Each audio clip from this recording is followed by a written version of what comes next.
Just a few months ago, a judge took away the record-setting pay package Tesla gave Elon Musk, saying it was an unfathomable sum of money, that it violated state law, and that it was unfair to shareholders. But those same shareholders just voted to give Musk all that money in stock options back. I just want to start off by saying, hot damn, I love you guys. More than 70% of shareholders voted in favor of giving him this enormous pay package. It's been made clear to him that it's his company, and everyone has faith in him to keep making it his company. This is a story about money, yes, the biggest pay package in American corporate history. It's also about power and fear. Let's go through it. When Elon Musk makes money, it's not like he gets suitcases with billions of dollars inside. He doesn't actually draw a salary at all from Tesla. Instead, what shareholders agreed to 6 years ago was that Musk would have 10 years of performance targets to hit, all related to the company's market value, its revenue, its earnings. And each time he'd reach one of those predetermined targets, he'd get access to a bunch of stock options at a drastically reduced price. In theory, he could earn more than 300 million options with this plan, which adds up to about 12% of Tesla's overall stock. At their peak, those options were worth $56 billion US. Hundreds of times more than any boss in America made last year. The big holy grail target that they set for Tesla's market value was $650 billion. Like, make us a $650 billion company and we will reward you handsomely, shareholders said. And for a lot of them, that really felt like shooting for the moon because it was more than 10 times what Tesla was worth back then. People didn't expect to ever have to worry about paying this kind of package to Elon in 2018 because the numbers seemed ridiculous. But you know what?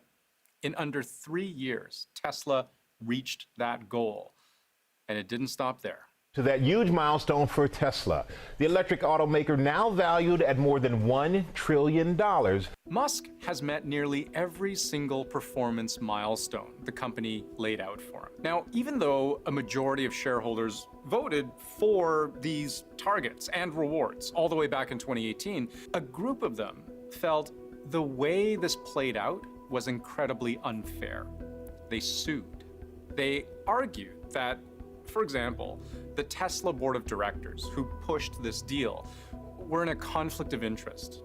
Among them, Elon Musk's personal friends, his former divorce lawyer. Basically, some felt these people were just way too close to be impartial and actually serve shareholder interests. They also argued they were misled, not given enough information about the pay package and how easy those targets would be to reach. Bottom line, they thought it was wildly excessive. And just a few months ago, a judge agreed. A judge in the US state of Delaware has annulled a $56 billion pay package that was awarded to Elon Musk in 2018. Calling it an unfathomable sum that was unfair to shareholders, adding it was negotiated by a board of directors beholden to Musk. But this ruling would not go unchallenged. Tesla's board asked shareholders to vote again with all of the controversy in the light of day. And once again, they took Musk's side. Give the man what he was promised. Because they feared if they didn't, Elon Musk and Tesla might drift farther and farther apart. One big topic of conversation among Tesla shareholders these days has been, how do we keep Musk's attention? You know, it's funny to think, back in 2018, we mainly knew Elon Musk as the CEO of Tesla. Elon Musk tweeting last night that Tesla is launching a less expensive version of the Model 3. But nowadays, do you only think of him that way? Or is he the CEO of SpaceX and Starlink, launching astronauts and satellites into outer space? Is he the bombastic, provocative champion of Twitter, now X, the so-called town square of the internet? Or maybe he's an AI revolutionary. Last year, he founded a new AI startup to challenge the makers of ChatGPT. Oh, and He's basically into brain surgery now. His company, Neuralink, has been running clinical trials. That's testing on people for its brain implant that can turn thoughts into actions. I think he's kind of a workaholic, to put it mildly. It's fascinating to consider, how much is too much. If he's running Twitter, is that distracting him from Tesla? And if he's running SpaceX, is that distracting him from Tesla? This is what you get when you rely on someone with seemingly endless ambition. Tesla supporters say he is a visionary. They say, we're rich because of him, but we have to keep his attention on us. The chair of Tesla's board put it this way: one thing Elon most certainly does not have is unlimited time, nor does he face any shortage of ideas and other places he can make an incredible difference in the world. We want those ideas, that energy, and that time to be at Tesla, but that requires reciprocal respect. Translation: we get richer if Elon Musk gets richer, and we can make him richer by tying his fortune to this company. All of those shares that Musk gets from this deal, he has to hold on to for 5 years before he can cash them out. And that, the board argues, should incentivize him to put some of his time back into Tesla to bump up its share price. And let's talk about share price. It's been on a major downward slide over the last few years. At its peak price in 2021, Tesla was a $1.2 trillion company. Now it's worth less than half that. And accordingly, the value of Musk's pay package has already dropped from $56 billion to $45 billion. Well, the argument is that by giving him his money, that he will stay focused on Tesla. It means that a big part of his personal wealth is tied around Tesla. He has a strong incentive for Tesla to be successful. The counter argument is that all this money has been counterproductive in that he's used it in ways that have distracted him from Tesla, for example, by buying X, which is clearly taking up a lot of his time and is a distraction. I'll say what I want to say, and if the consequence of that is losing money, so be it. But here's the other side to this, that this isn't just about motivating Elon Musk to work harder. It's about motivating him not to leave. Elon Musk wants more control of Tesla.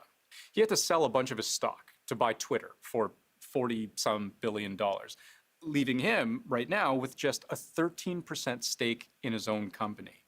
This package could help him get closer to 25%. He's a guy who likes control. That's obvious. He likes to do things his own way.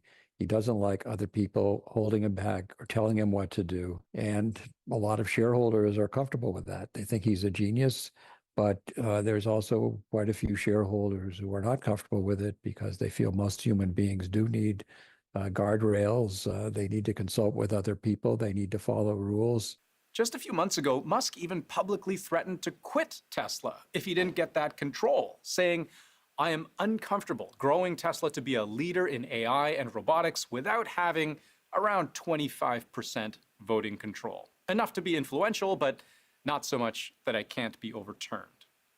And some fear the exodus has already begun in small ways.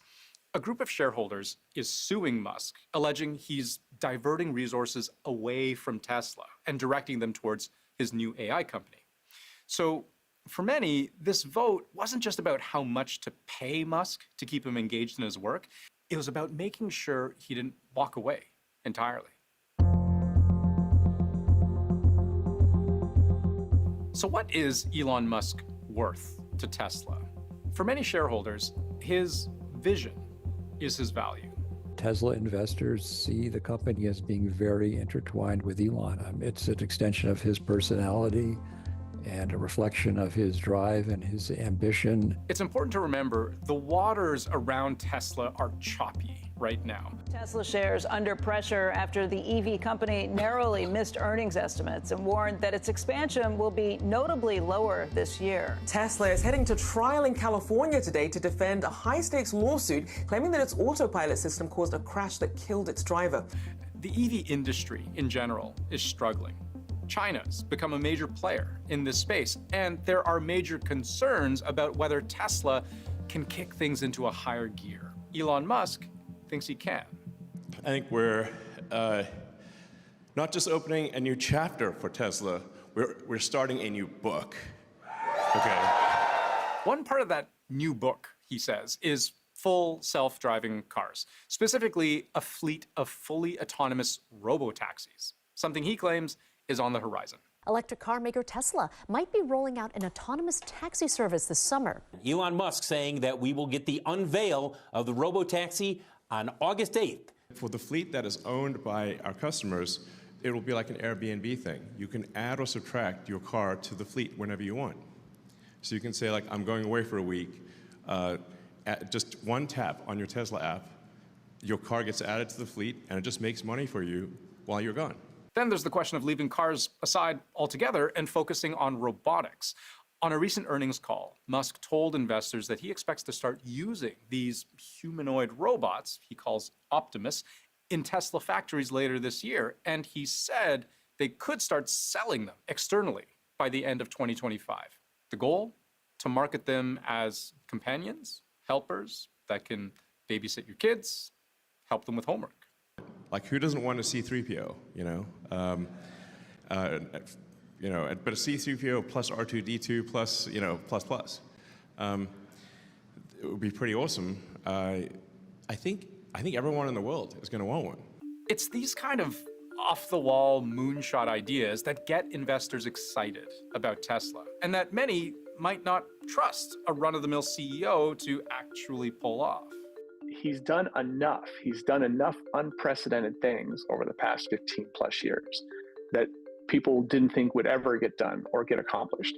That even if he's got a spotty track record, he's still got a more impressive track record than any other human in terms of busting into new areas and new things that never have been accomplished. I think the people who are still invested in Elon are the believers who have faith in his genius, his ability to make these things happen.